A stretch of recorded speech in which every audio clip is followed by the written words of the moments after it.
ശിവപ്രവചനം 53 അധ്യായത്തിലെ 10-ാം വാക്യം നാം വായിച്ചു. അവരെ തകർത്ത് കളവാൻ യഹോവയ്ക്ക് ഇഷ്ടം തോന്നി. ലേഖനത്തിൽ നാം വായിക്കുന്നു, അതിൻ്റെ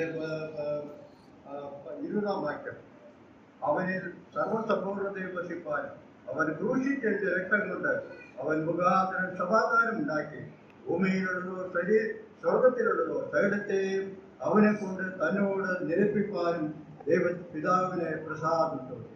ദൈവത്തിന്റെ പ്രസാദമാണ് നാം വായിച്ചത്. അവരെ തകർത്ത് കളവാൻ പ്രസാദം തോന്നി. അതുകൊണ്ട് സാധിച്ചത് ദൈവത്തോട് നിരപ്പിപ്പാൻ ഇടയാക്കി തീർത്തു. എബ്രായ ലേഖനത്തിൽ നാം വായിക്കുന്നുണ്ട്, കനനയാകവും പാപയാകവും നീ ഇച്ഛിക്കുക, എന്നാൽ ഒരു ശരീരം നീ എനിക്ക് ഒരുക്കിയിരിക്കുന്നു. സർവാംഗ ഹോമങ്ങളിലും പാപയാഗങ്ങളിലും നീ പ്രസാദിച്ചില്ല. അപ്പോൾ ഞാൻ പറഞ്ഞു, ഇതാ ഞാൻ വരുന്നു, പുസ്തകം ചുരുളി എന്നെക്കുറിച്ച് എഴുതിയിരിക്കുന്നു, ദൈവമേ നിന്റെ ഇഷ്ടം ചെയ്യുവാൻ ഞാൻ വരുന്നു. ആടുകളുടെയും കാളകളുടെയും ആട്ടുകൊറ്റന്മാരുടെയും രക്തത്തിനെ പാപങ്ങളെ നീക്കുവാൻ കഴിയുന്നതല്ല.